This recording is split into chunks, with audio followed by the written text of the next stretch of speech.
Hello and welcome to Creativity with Don Allen III Live. Today we're going to be doing a full stream on how to create a particle system like this inside of Cinema 4D using the native tools. And then we're going to show you how to integrate those particles into some live action footage where you can see like the real world reflections and lighting be casted onto those particles in a cool way. We'll be doing 3D camera tracking, we'll be doing match movement, we'll be doing shadow occlusions, all sorts of cool stuff. Programs that you'll need today are Cinema 4D and Adobe After Effects. And let me just double check that the stream is working. Yay, it is working. Cool. So let me just make sure the audio is working. 3D camera tracking. Oh, it's really loud. Let me turn down my microphone sensitivity here. There we go. All right, so without further ado, let's get it started. Let me pop out the chat here on YouTube. So if you have comments. Okay, so a couple of things. First thing we're going to need to work on is making this particle system.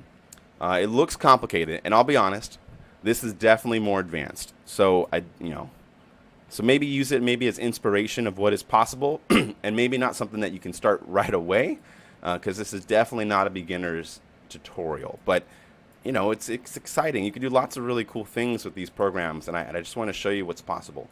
So let's get started with a brand new composition. We're gonna go to File, Brand New, boom, boom. It's blank. Nothing's here. If we hit play, nothing's happening. So what we're going to do first is we need to generate particles. So we're going to go up here to our simulation, particles, and we're going to add an emitter, and then hit play. So right off the bat, you get some nice particles that are going to be emitting out of a plane. It's looping from 0 to 90 frames. That's all fine. Cool. Next, we're going to give it some geometry, something that we want it to do cool stuff. So for right now, I'm just going to grab a sphere. And then I'm actually going to reduce the number of segments on that sphere. So it's just a little bit lower resolution. Something like that. Okay, so we got our sphere. Let's reduce the radius of that sphere. And then what we're going to do is we want this sphere to be cloned. So I'm going to grab my cloning tag. It's under cloner now, but you can also go to MoGraph Cloner. And we're going to make the sphere a child of the clone. So it's going to make a grid of our spheres. Pretty sweet. Okay, pretty straightforward. Now we're going to go to the cloner and change the object type from a grid array to an object.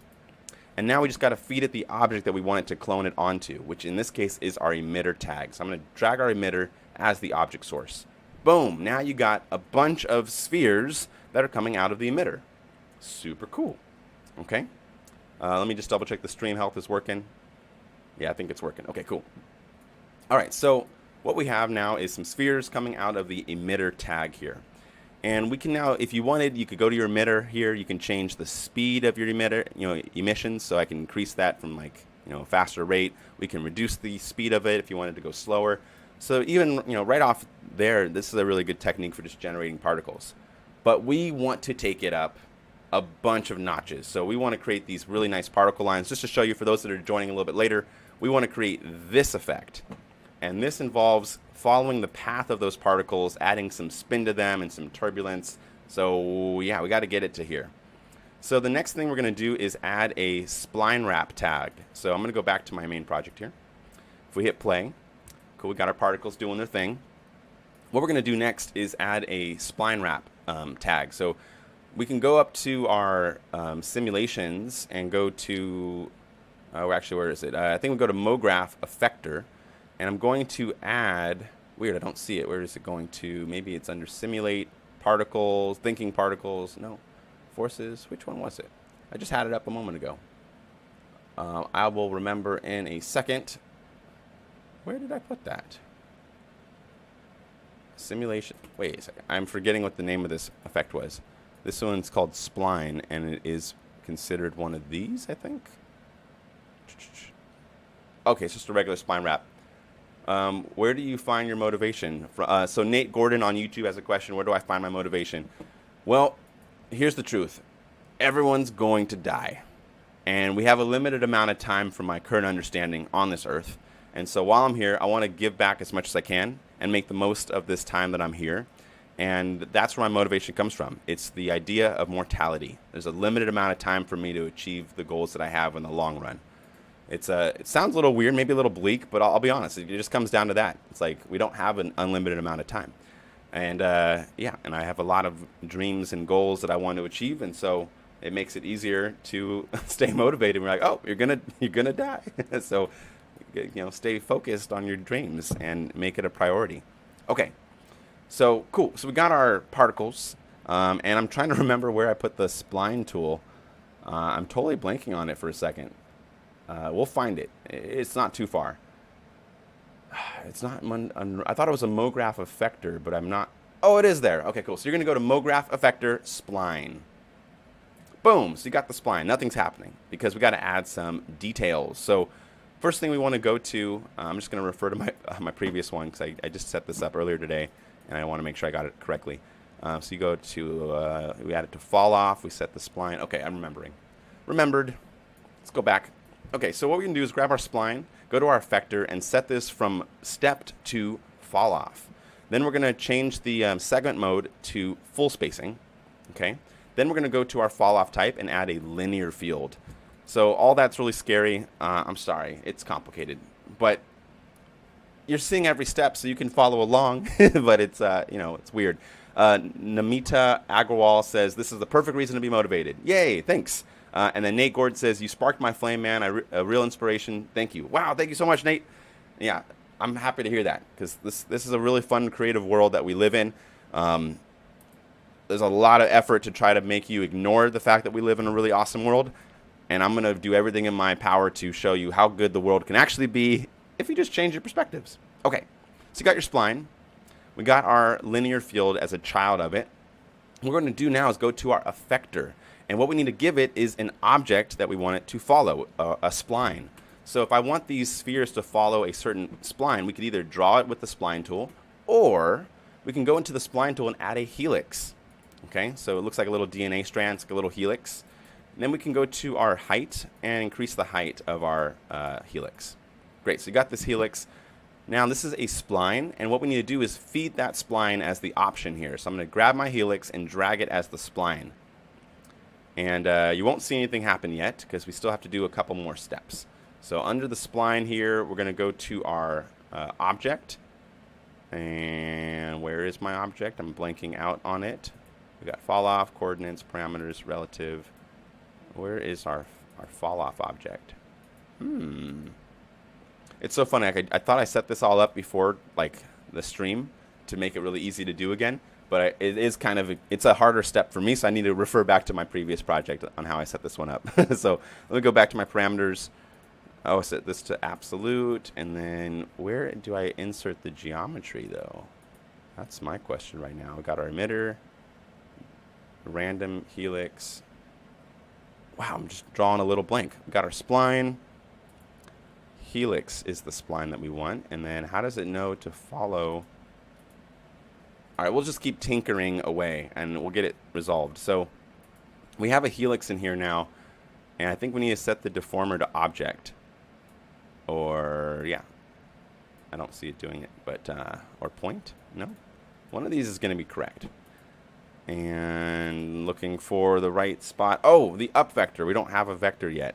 So let me increase the modifier strength and maybe give it a vector to follow. Let me try just hello, Dennis. Sorry, I'm in a little confused myself. I had this whole thing all set up really nicely in the previous like hour. I set up this whole project file. I'm forgetting how I got to one step in here. So I'm going to show you how to make this system. It's using a linear field conversion, and it follows the spline of a helix to trace the path of particles that follow that spline. So you can use this to create like growing effects. You can use this to create like energy beams, blasters, or like plants. It's just a really versatile technique. I'm just forgetting one really important step, and that was how I got the particles in here to follow it. So let me just look. I got it set to object here for cloner. That's all looking right. And that's the transform. Oh, the effectors. It's got the spline and the random as effectors of the cloner. So I guess, got it. Okay, full step. So one step we messed up on, let's get rid of our spline wrap, is you have to you want the effector to be on the clone object. So I grab my clone object. Now we go to MoGraph effector and we add the spline. Cool. And then with the spline here, we go to our effector. We're going to set this to fall off and use it as a full spacing. And then we're going to grab the helix as our spline option. There we go. So now we should have some particles that want to follow the spline. See how it's put a particle at the start of the helix here? So now to get this to follow our helix entirely, what amazing stream. Easy to learn comparing to Insta. Oh, yay. I'm happy to hear that. Yeah, it's a lot, you can see a lot more steps. So we're going to grab our spline, and we're going to go to our fall off type and set it to a linear field conversion. So now what you're seeing is you're getting all of these different particles that are trying to appear on the spline. Already it's pretty cool. But we want these to move along the spline. So to do that, we set the direction to positive Z, or maybe negative Z. Okay, and then we got to move the origin of our emitter to a little bit before that linear field. And now take a look. We're getting this really cool effect where the particles are now following the path of our helix. Super sweet, right? So we have lots of stuff here. Let's continue on. So we're going to go to our helix, or no, we're going to go to our spline and keep playing with our settings. So I might do positive Z if I wanted to go the opposite way. We could do negative Z. The emitter's a little fast, so I'm going to go to our emitter speed and reduce the speed. There we go. So now we get a little bit, shorter path here. We're also going to change our frame range from 90 frames to 300 frames, or just anything a little bit larger so we can see it, move along the path for a longer period of time. So look at that. So now you got some particles that are following really nicely along the helix path. And we did it with not too many steps. I mean, we're about like 5-10 minutes into this.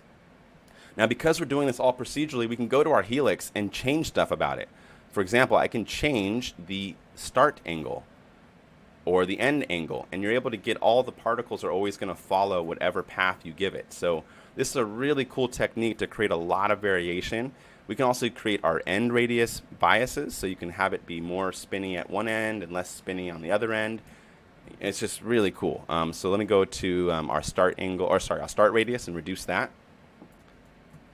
Weird. I think our linear field is in the negative Z. So let me set our direction to positive Z. Yeah, and then we'll go to our helix wrap and choose. It's a little confusing for me sometimes. All right, so we're going to go to our helix field and then change our start radius. There we go. So now it's going to start off on a really small radius, and now it's going to go wider and wider as it emits from our scene. Pretty sweet, right? It gets sweeter. We're going to keep going until this looks like, again, just to get you motivated, we're going to get it to like this in a few more steps. But you first want to create the path of one particle before you create the path of all the particles. And yeah. And again, just to remind you of the end goal, we're going to be integrating this into this footage. So this is my boo. We filmed this in some really cool rock climbing spot we went to the other day. And I'm going to put some really cool particles that are going to like form around her. And maybe we'll have them spin around her. We'll need to do like rotoscoping. But we're doing the first steps of creating that core geometry to start. Okay, so let's go back to make sure I can see the comments here on YouTube if you have any questions. So the next step we want to do, so now that we have our helix made, we want to create more randomness to the particles, and we want to create a greater volume of those particles. So how do we do that? Well, we go to our particles here. Let's hit play, see what we got. Cool. What I'm going to do is I'm going to go to my cloner and create a random effector. So we're going to go to cloner and then go to our MoGraph tags and add the effector called random. Now this is going to randomly move all the particles around the field. And we as a creative get to change a lot of settings about how it's randomly organizing these particles. So I can go to my random effector here, and we can change the random parameters to like have it be more random in a certain axis or less random in a certain axis. So maybe if I want it to be constrained on the x-axis, for example, you can change these vectors. So if you wanted it to be like a, like a swarm of flies or something, I would probably use the same exact technique that I'm showing you here. But if we wanted it to be like particles of like water or something, you might want it to be a little bit closer so that it has more space to kind of, impede on itself movement. Just a lot of flexibility here. Okay, now check this out. Notice how they're clustering in at the end like this. I don't really want that to happen when I bring this into the live action footage because that's going to look really weird. I mean, maybe you want that, but for me, I don't want that. So we have to add a particle destructor. I'm not kidding. It's literally called that. So what we do is we grab our emitter, and with our emitter tag selected, we go to our simulations, go to particle forces, and then they have one called the destructor.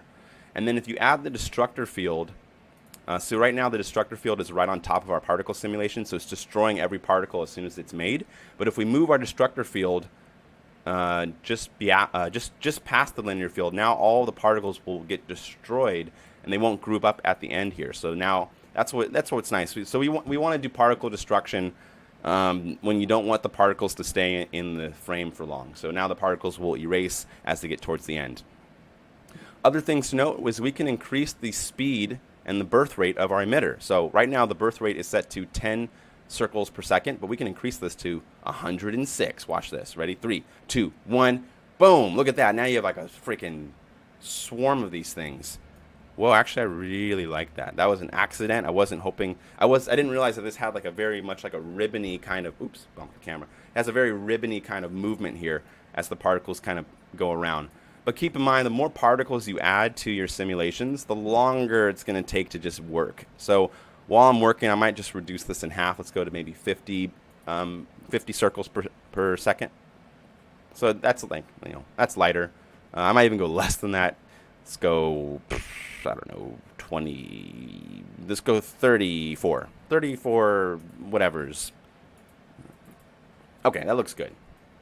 All right, next step, we're going to trace the path of these particles to create these really cool like tubes that follow it. So check this out. What we do is we grab our cloner, I think.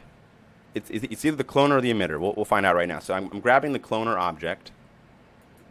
And actually, let's save this project in case it crashes. So let's go to Save Project. I'm going to save this in Particle Tracer Tutorial. We'll call this The Parts.